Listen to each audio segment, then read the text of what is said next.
Halo adik-adik yang di rumah, selamat pagi. Assalamualaikum warahmatullahi wabarakatuh. Berjumpa kembali dengan Kak Madi melalui layanan Perpustakaan Umum Kabupaten Kutai Kartanegara. Tentunya dengan cerita dongeng yang hebat buat adik-adik di rumah. Dan Kak Madi hari ini ingin mengucapkan hari spesial, yaitu HUT Perpustakaan Nasional yang ke-41. Dan selamat perpustakaan seluruh di Indonesia. Adik-adik, apa kabarnya? Tentunya sudah siap untuk mendengarkan cerita dongeng Kak Madi hari ini ya. Siapa anak hebat angkat tangan? Siapa anak pintar angkat tangan? Siapa anak belum mandi angkat tangan? Nah, pasti ada yang belum mandi. Oke, langsung aja ya, Kak Madi ingin cerita fabel binatang, yaitu tentang kerbau yang sadar akan kesalahannya. Nah, di suatu hari hiduplah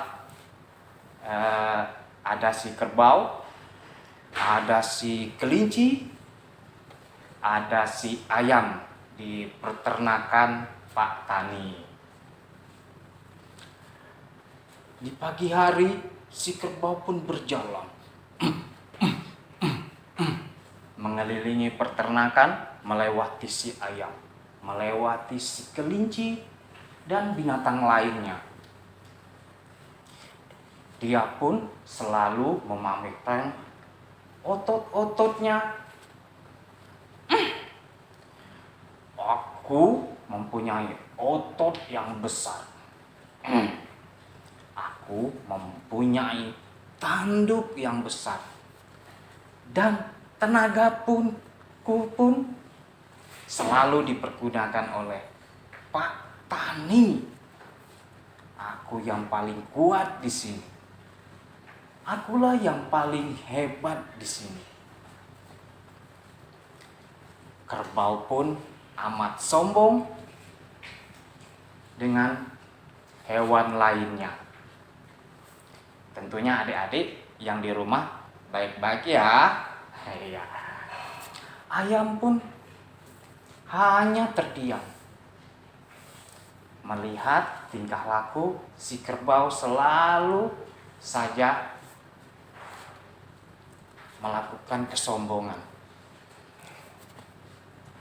Sekali kerbau pun diajak oleh Pak Tani untuk membajak sawah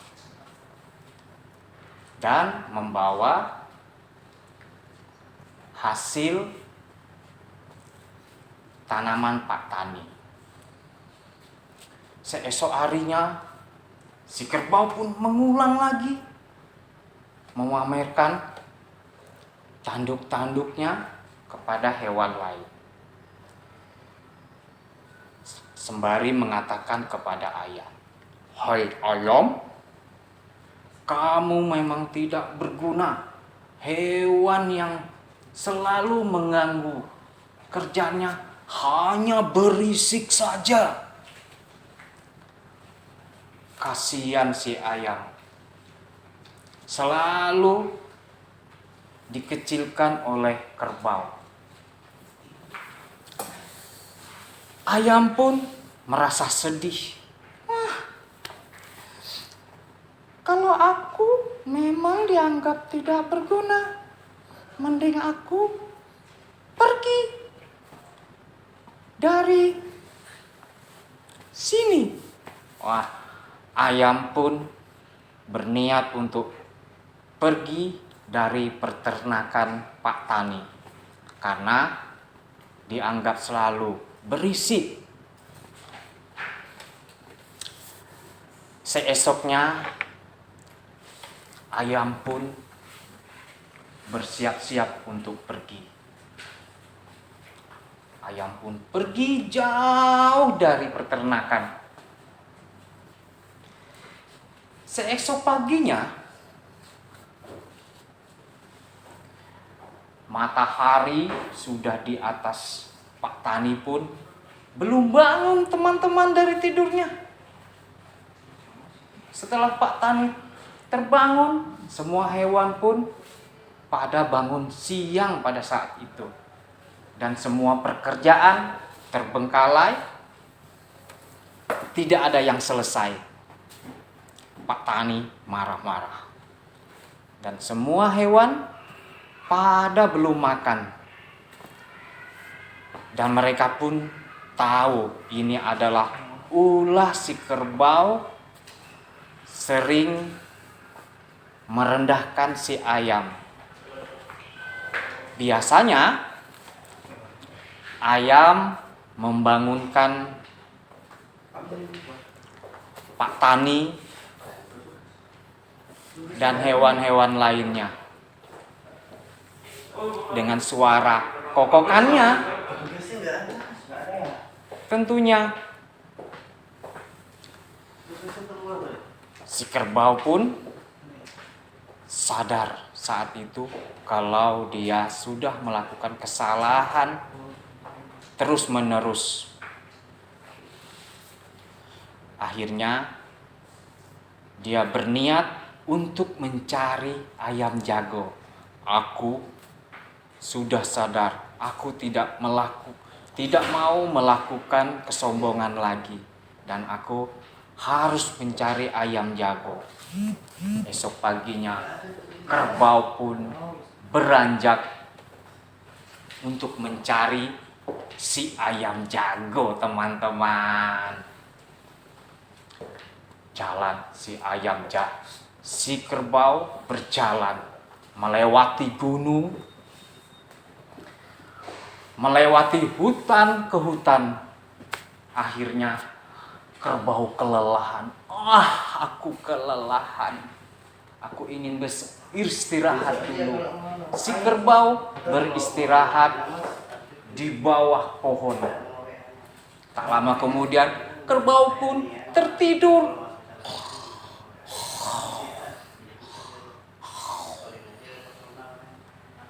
Tak disangka-sangka, teman, sayup-sayup suara ayam jago.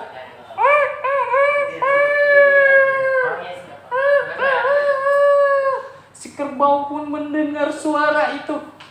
Wah, itu adalah suara ayam jago. Aku harus bergegas mendatanginya.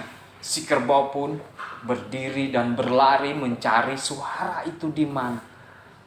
Alangkah terkejutnya si kerbau melihat ada ayam jago di atas pohon.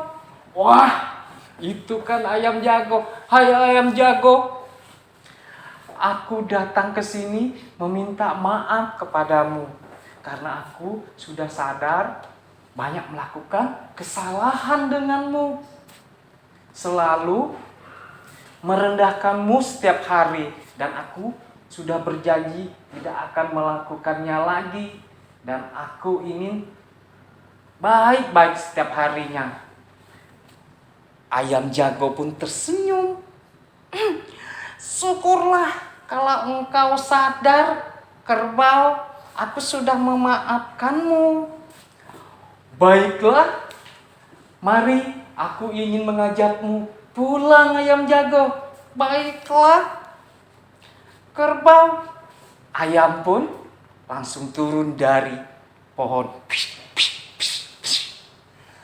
Karena aku ingin berbaikan denganmu lagi, mengajakmu pulang, naiklah engkau ke pundakku. Si ayam jago pun langsung naik ke pundak. Mereka pun sangat bahagia pulang bersama-sama.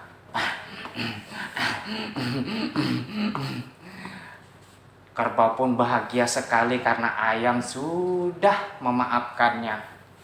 Akhirnya mereka pun hidup kembali bersama-sama, tentram, damai, dan bahagia karena kerbau tidak lagi sesombong yang dulu, karena kerbau sudah sadar dan dia pun menyadari kalau hewan siapapun yang diciptakan oleh Tuhan di bumi ini pastilah ada manfaat dan kebaikannya.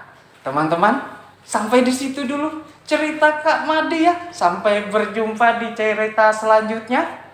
Dan Kak Made akhiri. Wassalamualaikum warahmatullahi wabarakatuh. Dadah.